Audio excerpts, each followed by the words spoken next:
Hi, guys, and thank you for joining us today in celebration of the book launch of Women of Valor and Lynne Golodner. So, first, I have some very, very exciting news for 5 awesome participants today. You guys will actually be able to win one of each of the panelist books. We've got The Women of Valor by Lynne Golodner, When We Let Go by Rochelle Weinstein, Even in Darkness by Barbara Stark-Neiman, House of Six by Lee Chan, and Beneath the Veil of Smoke and Ash by Tammy Pasterik. And only participants that stay until the very end will qualify. So please stay until the very end and I'll reach out to you via chat. So please do not go anywhere. And I'm so excited to get started. So please help me in welcoming Lee Chan. Lee Chan is the author of the critically acclaimed memoir House of Sticks, winner of the 2022 New York City Books Award, Hornblower Award, and named one of Vogue, She Reads, and NPR's Best Books of the Year. She has been awarded fellowships from MacDowell, Art Omi, Yado, and Millay Arts. And we're really excited for this engaging and thought-provoking discussion. Thank you for joining us, Lee. Thank you so much, Tams. Welcome, everyone. Thank you so much for joining us today in celebrating the release of Women of Valor by Lynne Golodner. I am so delighted to be your moderator, especially because I can't tell you how much I love Lynne's book. I was a little concerned that I wouldn't have time, when I was in the blurbing process. I had a whole bunch of events going on, but I picked it up one afternoon and just read it in one sitting. I was absolutely blown away by the clarity of the writing, the delicate way in which such intimate and human scenes were rendered. I truly cannot gush about it enough. And for those who have not yet read it, I can tell you now that you are in for a treat. So just to give you an idea of how this event will be run, I'll introduce you all to fabulous Lynne Golodner, who will read from an excerpt of her wonderful book and talk to you more about her process and how her background informed the writing of the book. Then we'll launch into a panel discussion with 3 other brilliant authors about their respective publishing journeys. And during this time, and throughout Lynne's talk, I encourage you all to pose questions in the chat for our audience Q&A. And yeah, without further ado, I am so honored to introduce Lynne Golodner. Lynne is the author of 6 nonfiction books, 2 poetry collections, and a forthcoming novel, along with thousands of articles, as well as a marketing entrepreneur, writing coach, and host of the Make Meaning podcast. Her first novel, Woman of debuts today. After working as a journalist in New York and Washington, D.C., Lynne returned to her native Detroit to pursue a freelance writing career and teaching. In addition to being a marketing entrepreneur, Lynne is a writing coach and leads writers' retreats around the world. Thank you so much, Lynne, for giving birth to this wonderful book. I can't wait to hear you talk about it. Thanks so much, Lee. And hi to everybody. I see so many familiar faces. It's really exciting to have everybody here. And I've never done a book launch like this. So thank you for being part of the very first time. Super, super excited. So I thought I'm just going to speak for a few minutes and then we'll do our panel and give away books and do all kinds of fun things and take your questions too. But I wanted to start by just talking a little bit about this book and how it came to be. And I thought I'd read a very, very small passage for those of you who haven't read it or haven't decided whether you're going to order it. I hope you will. So anyway, this is my first published novel, not the first novel that I've written. I did write one about 23 years ago that will probably never see the light of day. But I felt like my skills really needed to mature in order for me to be able to write fiction. So yeah, like Lee said, I've had nonfiction books, poetry collections, lots of articles, but to do a whole novel took so much more. And we're going to talk about that with some other amazing authors in a little bit.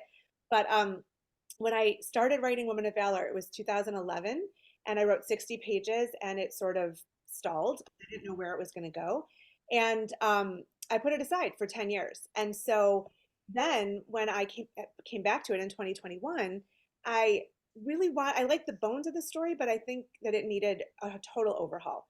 So I got serious about it and I went to work, and it took a lot of time, space, and energy, coaching, having people read it, give me the honest truth about it, and then going back to the drawing board. And then I finally finished it because I was so dedicated to it. And I also learned at that time that it's far easier for me to plan out a book than it is just to write by the seat of my pants. And so I've learned to do that too. It's definitely not a skill that I already had.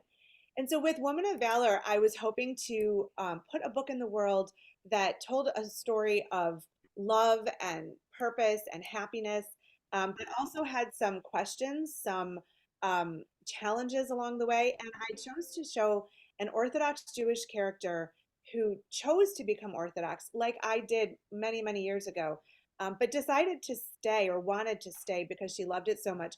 Most of you who know me know that I am not Orthodox now. So I was Orthodox for 10 years. And there were things I loved about that world, but I did choose to leave it. And I wanted my character to, to stay, to love it so much that she wanted to find a way to stay. Because I think there aren't enough books out there that show the religious lifestyle as a positive. And I was really challenged to try to present that. So I hope I've succeeded. What I'd like to do is just read a little passage to give you a taste of it, maybe get you really excited, and then I think I'll turn it back to Lee, and we can do our panel and hear your questions too. I also know that Tams is putting in the chat links to buy the book if you haven't. I would be so grateful. Not a shameless plug, an absolutely direct plug, because when you have a lot of book orders on one day, it actually helps your rankings on Amazon. So if you haven't bought it and you want to do it today, thank you so much for that. I really appreciate it. All right, so this excerpt is from page 52 and 53 in the book, and it is after Sally and Barry get married. And there's a lot of detail about the wedding and the wedding night, and I won't read any of that, but I wanted to sort of show you a portion that talks about Sally's transformation into a married religious wife, and sort of the thoughts that are going through her head, but also highlights the really lovely relationship between her and her husband, because again, I don't think that is highlighted either in religious communities. So I'll just read it quickly, and hopefully you enjoy it. Our wedding night was intense and passionate, yet tender and sweet. We were beyond exhausted when we began, and by the time we finished, tangled up in each other, we had surpassed exhaustion and bordered on the edge of surreal awakening. I lay against my husband's chest, eyes closed, daring sleep to take me, not wanting to let go of this fantastic ending to a dream day. Did I surprise you? He whispered into my hair. Definitely, I said. You didn't think I'd know what to do, he said. I hoped you would. And were you satisfied? Absolutely. I closed my eyes and settled into the briefest sleep. Morning came quickly, and the tumble of relatives and guests clamored for the new couple at the wedding brunch in a smaller ballroom. I pulled on a neat navy skirt with a peplum polka dot blouse, and for the first time, tucked my hair into a full-brimmed hat, a message to all that I was now a married woman, off limits to the wandering eyes of any man other than the one whose name linked with mine. I peered at my reflection in the mirror, not sure I recognized myself, uncertain if I liked what I saw, afraid I was a little girl playing dress-up, playing with fire. Barry walked into the bathroom and stared into the mirror. You look so beautiful, he said, coming up close. Really? He nodded. You look like a wife. So Lee, I'm going to turn it back to you and go for our panel. Thank you so much, Lynn, for that reading. I remember that scene. Love it. And thank you for sharing your process. As both a writer and an avid reader, it's always really fascinating to hear about an author's process, which is different for every creative endeavor, and you learn so much about yourself in the process.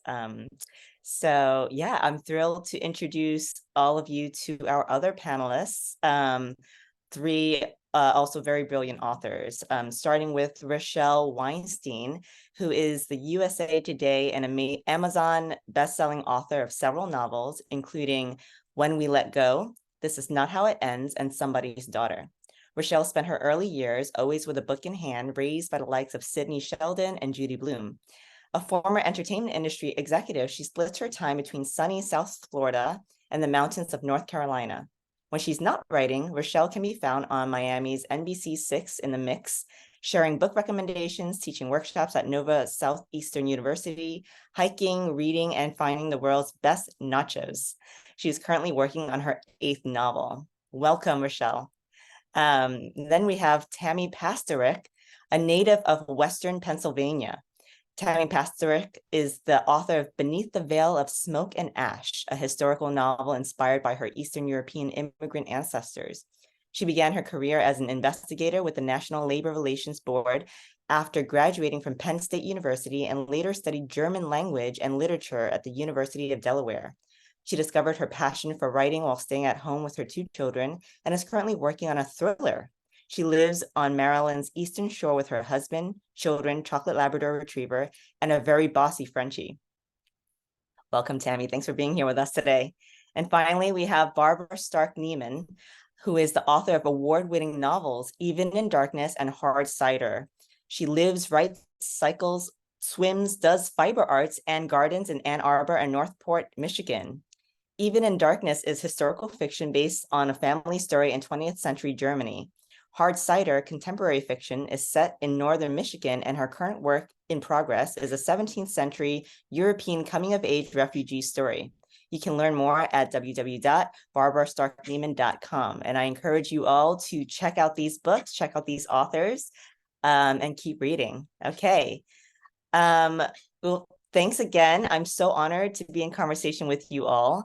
And just to kick off this panel discussion, I'd love to know what inspired you to become a writer, and what did the process of writing a book look like for you? Let's start with Tammy. Hi, thank you so much for having me. And Lynn, I have to congratulate you. I just love Woman of Valor. So I'm so honored to be here. My writing career was a bit of an accident. When my kids were small, this was about 10 years ago, I was working on a genealogy project. I was researching my great-grandparents who came over from Eastern Europe. And I wanted to know what life was like in the area where they settled, which is Western Pennsylvania. I wanted to know, what the working conditions were like in the steel mills and coal mines. And I became so fascinated with that time period that I thought, there's a book here. Didn't really know exactly where I was going to go with it. I'm a bit of a pantser. I'm not a planner. So it was a fun project. And here we are several years later, and I'm an author. So it's pretty exciting, but definitely not something I had planned. Thank you, Tammy. Yeah, it's so interesting how our journey is just how life just somehow leads you to becoming a writer. And it's a really wonky journey. Barbara, how about you? So I started my writing career as a storyteller. I had a grandfather who was a German attorney, and he was a master storyteller, and we got extra dessert if we told a good story at the dinner table. So he coached us, and it was loving and wonderful. And I started telling stories. I became kind of the family narrator. And then I had a 30-year career as a speech and language pathologist, working with kids with communication disorders, particularly deaf kids. And I learned a lot about the need to tell stories and what happens when you can't do it well for one reason or another. But I always have been a writer, but I did not start writing novels until I retired in 2007. And so it was quite late on. I call it my encore career. But for those of you out there who always thought maybe you might want to write a book, but you're wondering if that time has gone, it has not. So, and as far as my writing process, like Tammy, I am a pantser. I start with characters and I start with a sense, but then the story leads me, the characters lead me. I'm not a big outliner and so forth. I gifted myself when I retired with a week at a writer's conference. And I studied with Elizabeth Kostova, the novelist, and that mentoring made all the difference in the world. It really launched me. But it took 6 more years until Even in Darkness was published. So it's a long, delightful, wonderful, and I'm very grateful for the process. Absolutely. Thank you so much, Barbara. And thank you so much for talking to us about storytelling, because I think a lot of times, people can write well, but they're not quite great storytellers. And I think at the heart of all excellent writing is the ability to tell a good story. And Agreed. yes, there should be a distinction made there. Okay, Rochelle, how about you? Hi, everybody. And Lynn, it's so wonderful to see you today and your beautiful book baby out in the world. I see a lot of familiar faces in the room. So hi, everybody. Like Tammy and Barbara, it was the same for me. I sort of fell into this. I was always a journal writer, so I was a private writer, and I didn't want anyone to see my words. I still cringe when people are reading my words. And I had a fabulous career in the music business that my kids were, I'd say, 6 months old, and the company moved to New York. And when I was left with this, I ended up not going to New York and staying in Miami with my children, obviously. And when I was left with the end of what I thought was my professional career, I was overwhelmed by so many emotions. And I think, Barbara, you said this, it's more like a need to write. Like, you need to. It's not something that's so well thought out. It's just this need, like, I have to get this out. And I felt like during that period of mourning my former business self, and also my collection of diaries and journals, that I had a story to tell. And I sat down and I wrote that story. It was 2000. Book didn't come out to 2012.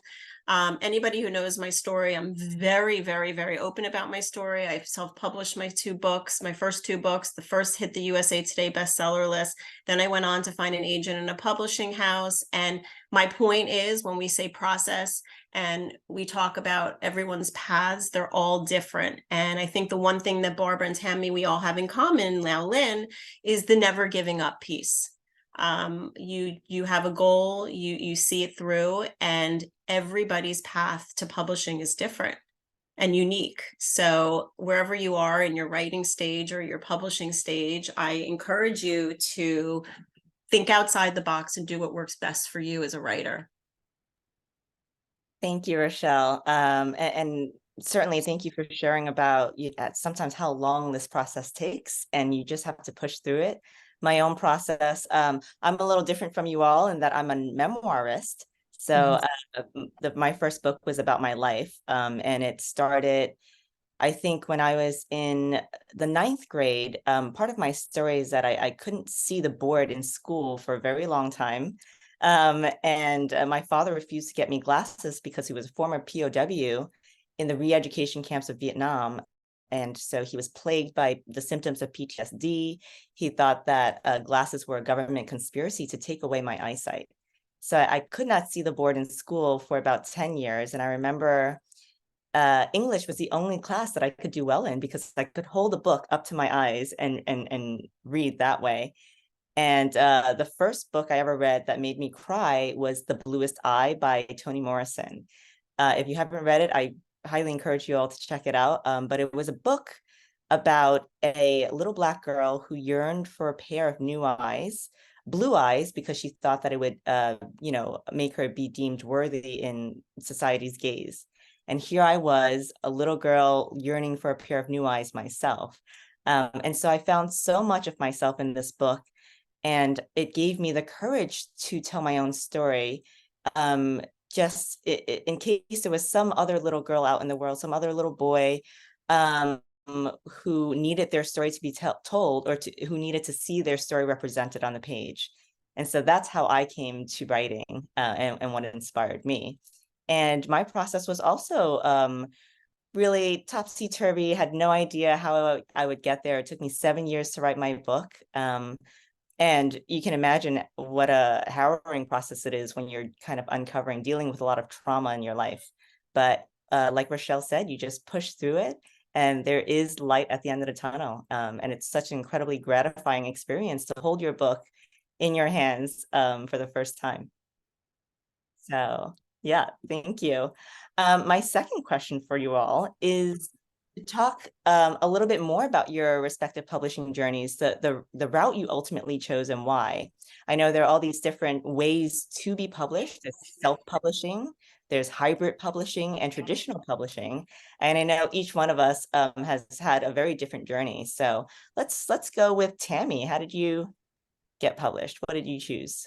Well, I mean, I'll be honest with you. When I started writing my book, I did not research the publishing industry, had no idea how hard it would be to get published. I just had this idea and went with it. So when I was ready to start querying agents, I just, basically looked online, looked for basic tips on how to do it. Some of these statistics will be shocking to you, but I queried for 2.5 years.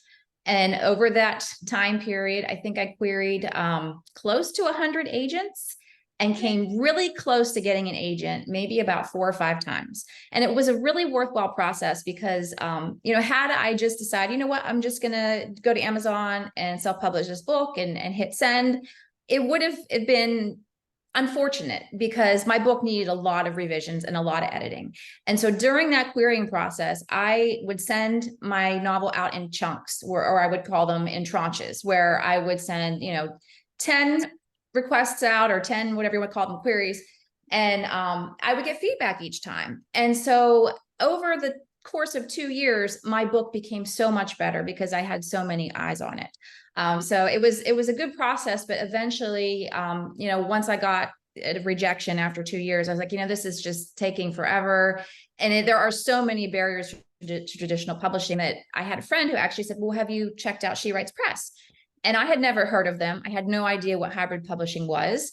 But it turns out it's you get the best of both worlds, where like self-publishing, you do have to invest your own money into your project.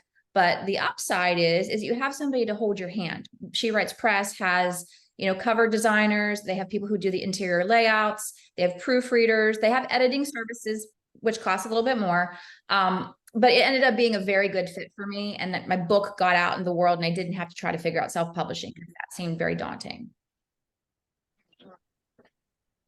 Thank you, Tammy. Yeah, and I just realized, Lynn, I'm so sorry, I didn't ask you for the last question, but why don't you, if you can, answer both questions in one go? No worries, it's all good. I also want to mention, for those of you who don't know in the audience, that these 4 lovely women all generously endorsed my book, and that's why I asked them to come and share about their writing careers too. So please look at all their wonderful books and definitely purchase them. So, I mean, I've always written. I have a corduroy covered journal from the 70s that I used to write in when in elementary school, that sits behind my desk on the other side of the computer right now. And I just keep it there to remind me of who I've always been. So I've always been a writer, but never thought I could really make a living at creative writing. So I've found different ways to do that: journalism, marketing, PR. And I've been very successful with it and done books on the side. And I think this actually answers your second question, Lee, because my 2 poetry collections and my 6 nonfiction books were all published by small presses. So I just found a press that matched what the book was about. They were very specific interests, niche audiences, and it was a great process. I never really needed an agent for them. And it was great. It was exciting, but I also never expected to make any money or to it just wasn't a focus. It was like a labor of love on the side. And so when I was working on Woman of Valor and I was thinking about how to publish it, I did do a little bit of querying and got great responses from agents and from publishers. I even got a publishing contract from a small press, which I didn't really love. It was a little questionable to me. So I turned it down. And because hybrid publishing and self-publishing has become such valid paths in publishing, and I came to realize as a businesswoman myself that so much of publishing is, can you make money for other people? And there are amazing things to having agents and publishers. I'm not going to, in any way belie that. But I'm 52 years old and I want to write a book a year for the rest of my life. And so do I want to jump through someone else's hoops to do it? Or I'm a marketing person. Can I get my books out there? And I hope so. I hope that's the answer. So what I did was I started a press called Scotia Road Books. And it's a hybrid press for women over 40 with strong voices. And the first book out is Woman of Valor. And it just felt like the right way to go. And I want to shout out to Sue and Patty, who are on the call here from England. They are my cover designers. So it's amazing. And I actually have submitted the cover for some contests. So I hope we win awards on it because it's so beautiful. But I loved every single step of this process, and I can't wait to do it again, and just hope that my marketing skills actually do pay off in the end. So that's my story. Thank you, Lynn. Yeah, it's just so fascinating to hear how each of these routes are they are valid, as you mentioned. I know in the past, a lot of people had certain preconceived notions of being self-published, but the landscape of publishing is changing so rapidly, and I'm so glad to hear that there are these other routes that authors can choose, and that they have options. Okay, Rochelle. So it's funny. You keep, what is it you keep on your desk, Lynn? Because I keep a bathroom in my house that is wallpapered with, this is how long ago it was. It wasn't email queries. I have a bathroom wallpapered of rejections from hundreds of agents. And I don't know if anybody out there knows this story, but Catherine Stockett, who wrote The Help, she got over 150 rejections that she talks about very honestly. And I love her vulnerability. And I love that she shares how nobody wanted that book. And it just takes one single person. So I think I mentioned earlier that my books were rejected across the board. Merle Saferstein went through that with me. And, self-publishing was coming to light. And I decided that, I always ask my students, what do you want out of your writing? And it really is helpful to know what your goal is so you can manage your expectations. I have very realistic expectations. It was, a lot of us are like, we weren't doing it for the money. We were doing it because it was, how could we not write? And I knew that I was like, it's my canned response. I wanted a tangible piece of evidence out in the world that I had written this. And if my friends and my family read it, great. And then, I have a marketing and promotional background, and I put that to use with the book. And the book did really well, and I put the other one out, and then I found an agent, and I'm now with Lake Union, and I have, I think, 5 books with Lake Union. I could be wrong. I don't even know. I'm messing it up, and I'm writing my 8th book. But as I said earlier, it's everybody's path is different. And, I got a lot of pushback in the beginning for, self-publishing and the lack of credibility behind self-publishing. And I'm going to be really honest and frank here. I am so happy that I made that decision because it got me to today.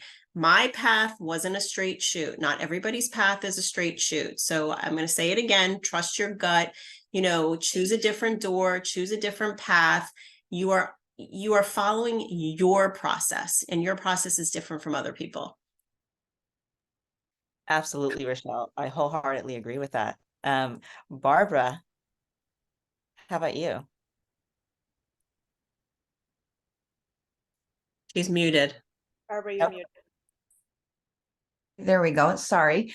I'm pretty old, and I felt like I started writing late, and I didn't feel like I had a lot of time to spend waiting for an agent and going through the process of a traditional publishing.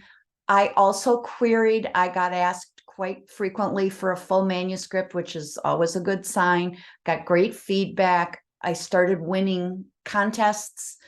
I went to the San Miguel Writers Conference, and I just have to say this, Barbara Kingsolver was the featured author, and because my manuscript won, I got to have dinner with her.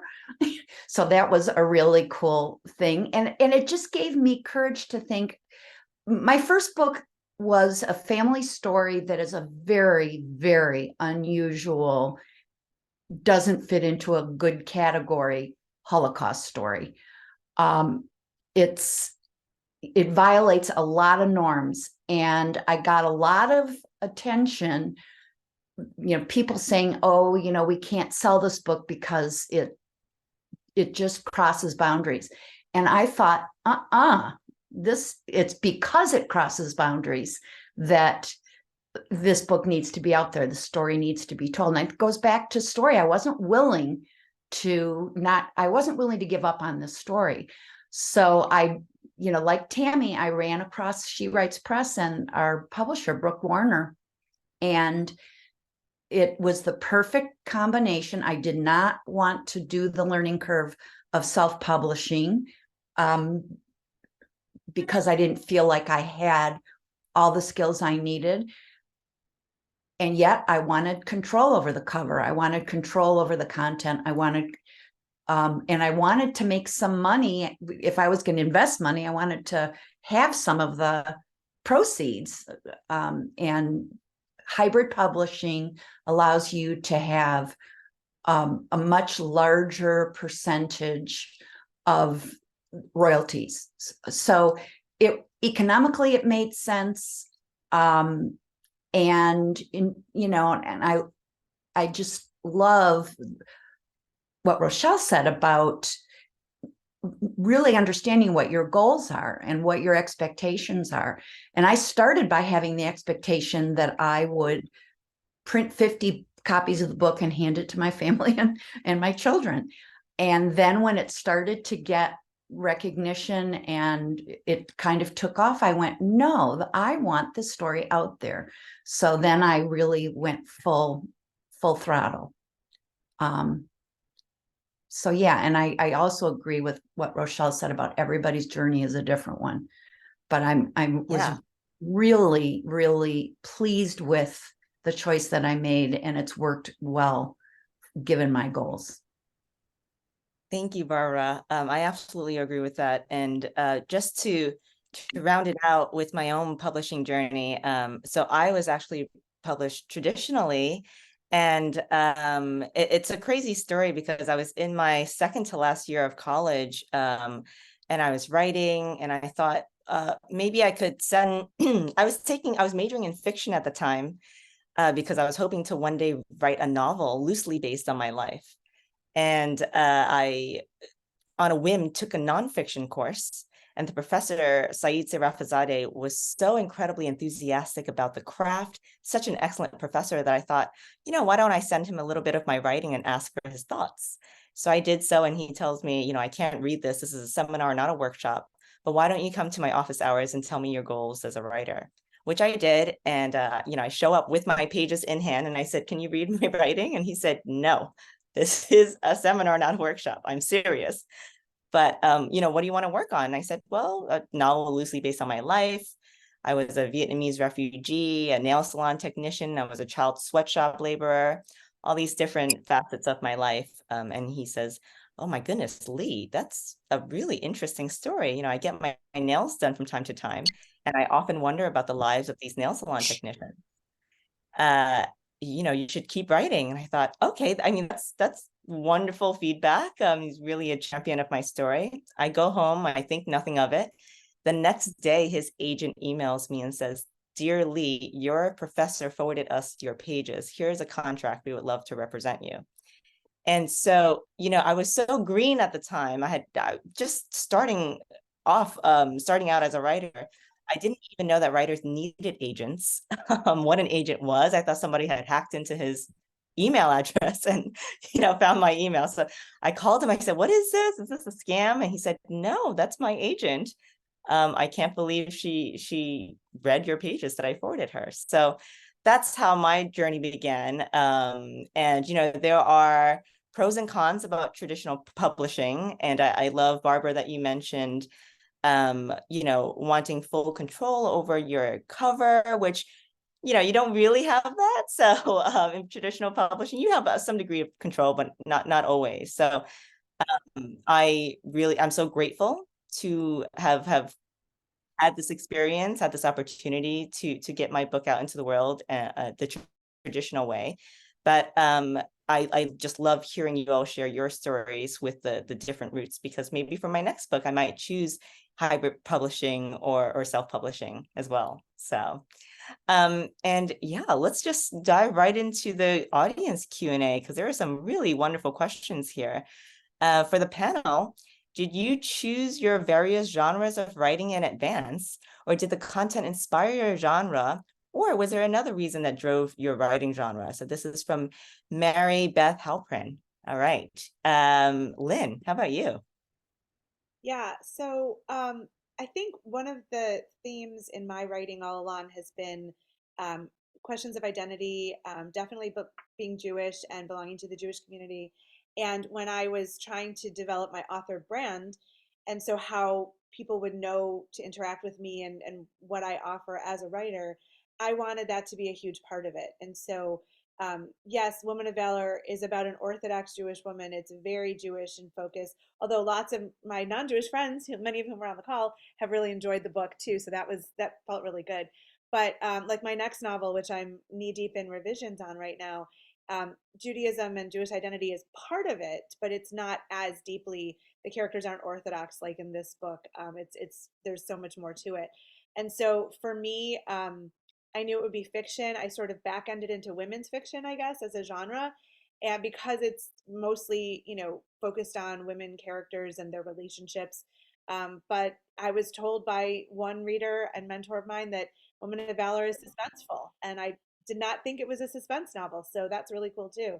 So I'd say women's fiction, sort of literary, and it was deliberate in choosing. Yeah, for sure. Thanks for the question, Mary Beth. Yes, thank you. Tammy, how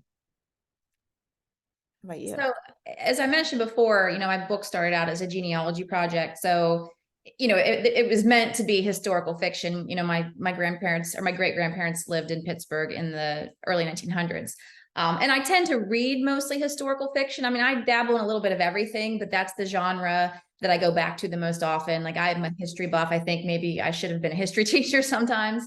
But interestingly enough, in the past year, I started working on a Civil War novel. And then I took a trip this summer that sort of inspired a new idea for a thriller.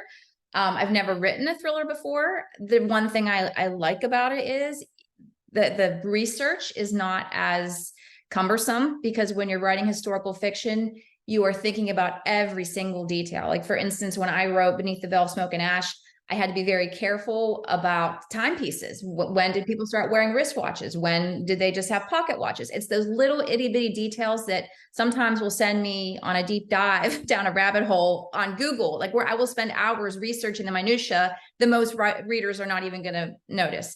So I'm working with this thriller right now. I'm going to see what happens. It's more fun as opposed to the historical writing, because you just, making stuff up and it's suspenseful. But I will get back to historical because I love the history. So I think I'm going to just jump around and see what happens. Love that, Tammy. I love reading historical books, historical fiction. So I really look forward to reading your books. Yeah. Rochelle, how about you? How do you choose your genre? Well, like writing, I think my genre chose me. Writing chose me, and my genre chose me. It's I extract everyday life and I cull those emotions and those feelings and I put it into fiction. So I write what I know. I write what I observe. I write. On the lobster lady. I'm sorry. Did someone just talk? I don't know. Oh, I think someone might have been unmuted. Okay. So yes, my books are women's fiction, family relationships, a lot of psychological layers and depth, I hope. So yeah, I mean, listen, what I would love to, I guess my next question to myself would be, what would I love to write if I wasn't writing my genre? And I probably would, like Lynn, I would probably go a little more suspenseful, and I would love to write a YA novel. Yeah, I'm also interested in YA myself, actually, for my next novel. So, yeah. And they're all different beasts, all these different genres. It feels like you're learning a different craft each time. Yeah. Barbara, how about you? So I violate rules a lot, and I violated rules, traditional, the concept is that you establish a brand, you establish a genre, and you stick with it. And my first novel is Jewish historical fiction. My second novel is contemporary women's fiction. And I go back to story, and exactly what Rochelle said, the story dictates the genre. The book I'm writing right now is Jewish historical fiction, but I'm flirting with that YA thing. It's so interesting that you both said that, because or new adult, and the genres are changing.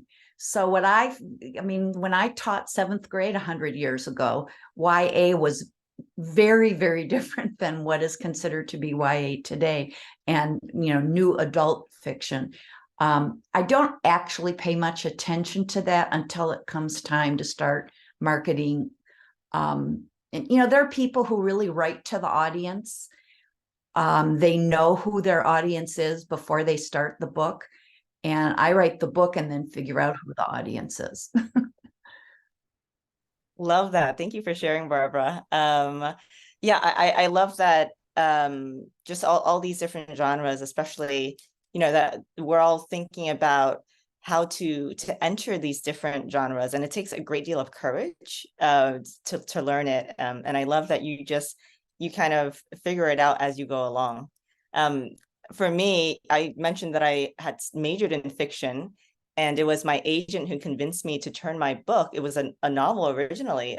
She said, this needs to be a memoir because this is a true story and it would mean so much to so many people who have experienced similar things. And so in a way, I guess, as Rochelle said, the genre found me, the genre chose me. And for aspiring writers in the chat, you'll find that will happen often. I think there is something very organic about the process and you just have to trust in it. So yeah, thank you all for sharing. Let's do one more. Do we have time for one more question, Lynn? Yeah, absolutely. Well, I think one more. Okay, awesome. So this is another question. How do you have time for the marketing that comes along with self-publishing? How do you have the money to invest? That's interesting. Yeah. Lynn, Lynn. if you want me to start. Yes, absolutely. So, because I have a marketing company, any expenses that I spend on marketing Women of Valor are just business expenses. And so it's just part of my team and part of the work that I do. And I do budget for all of this. I mean, like any business owner, I definitely do. But I've told all my students this as well. I have designated writing time and designated work on the business of writing time.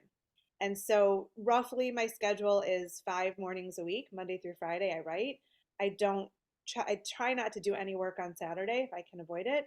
And then Sunday, I might spend some time working on the business of writing.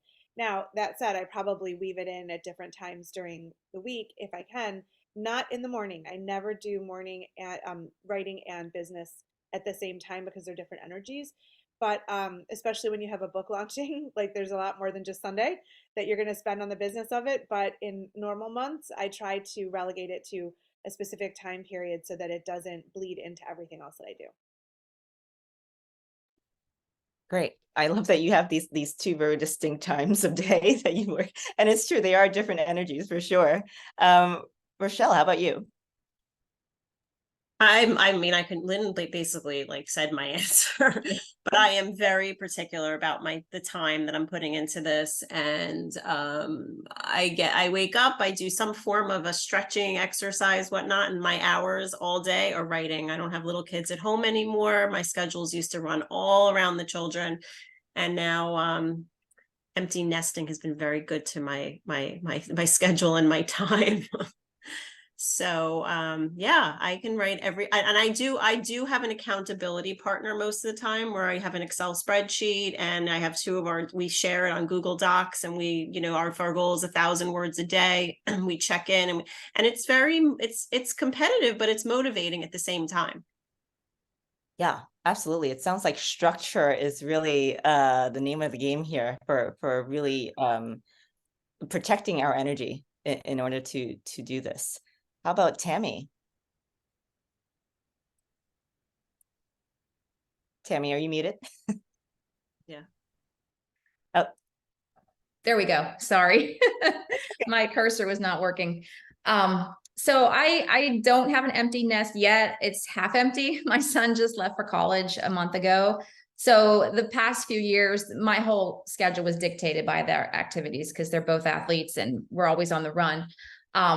But I have to say my book's been out for 2 years. So I don't do much marketing for it anymore other than Facebook ads. I love Facebook ads, always have something running.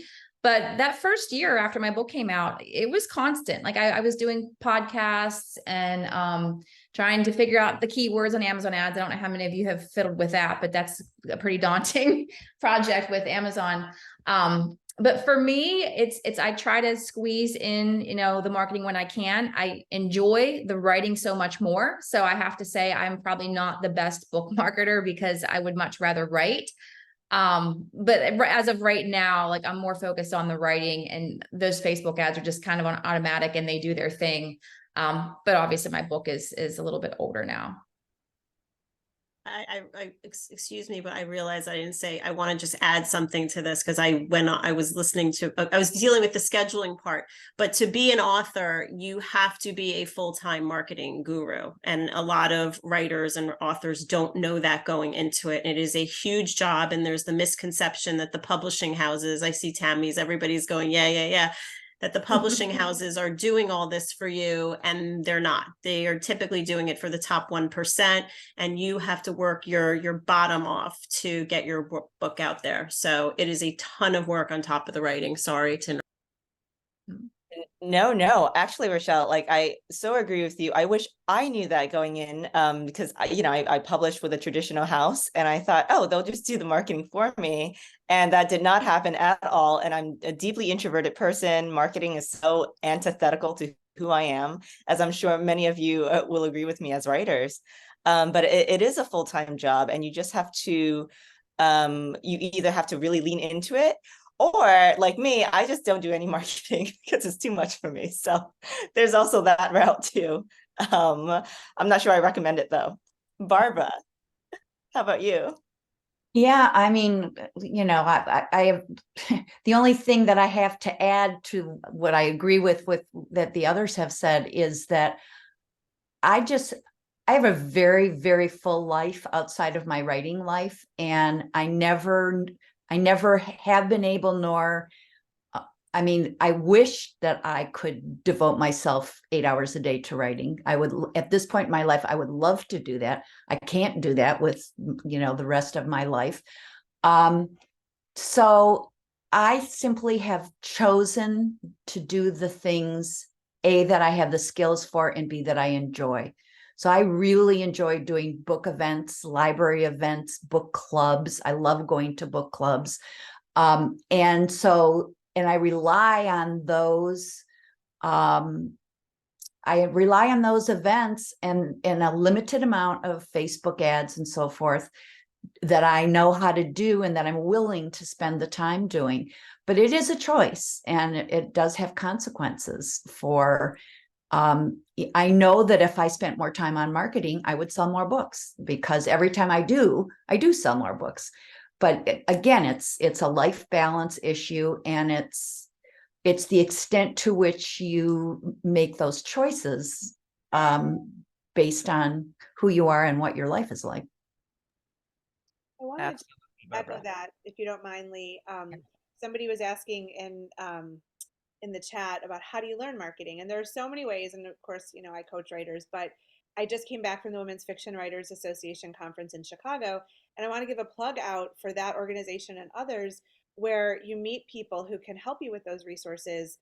Maybe there's a class or a networking group or whatever. That's just one example, but there are so many different ways. And what I found is that the author community is so incredibly supportive and encouraging, and it's just the best world to be in. So if you don't know, and this sounds really daunting, get to know other writers, and that's the first step in helping you learn all about marketing, book publishing, everything. So yeah, just relationships are the way.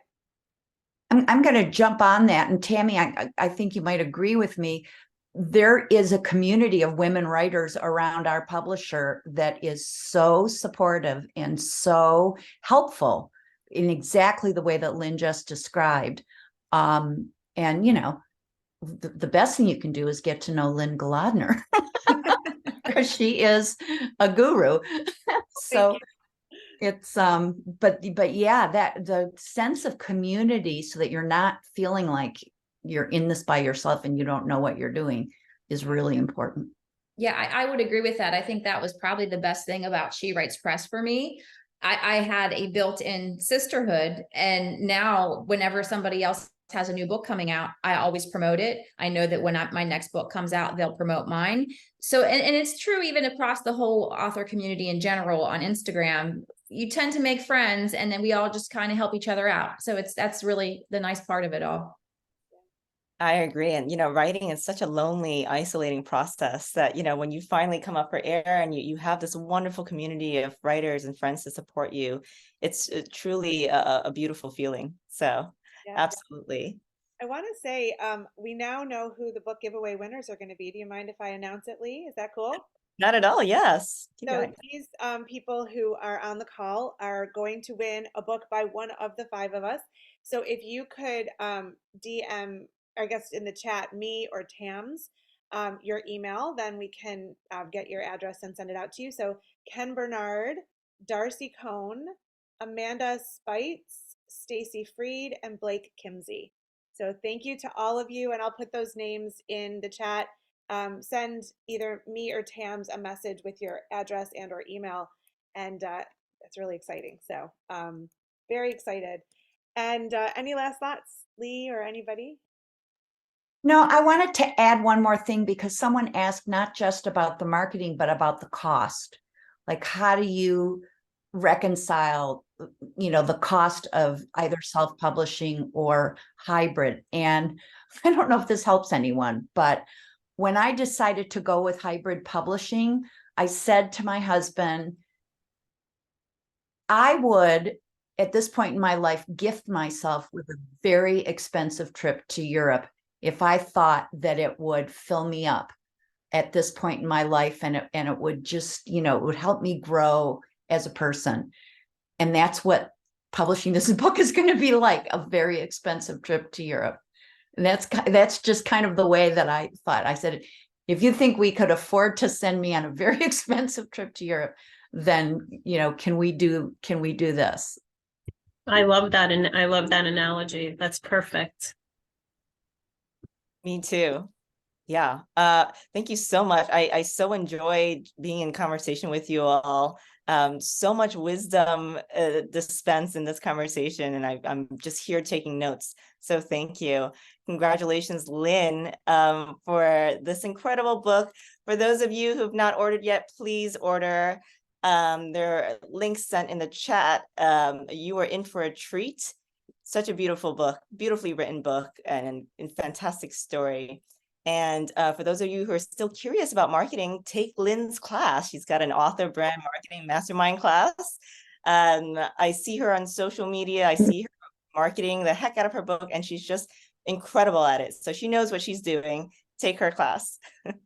That's very sweet. You guys are making me all emotional, but thank you so much for being here. I'm super excited, and I want to hear from everybody. When you read the book, let me know what you think. I want to hear, honestly, good, bad, and ugly. And thank you for being here today. It's just been such an honor.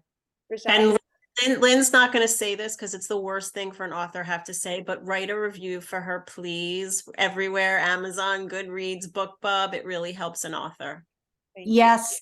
And it doesn't have to be like a lengthy, even a sentence, just, or put those stars in there. It is really important, and really it is like so gratifying, and it's very important. So much. Thanks, everybody. Great to see you all. Thanks, and enjoy reading. Thank you. Thank you.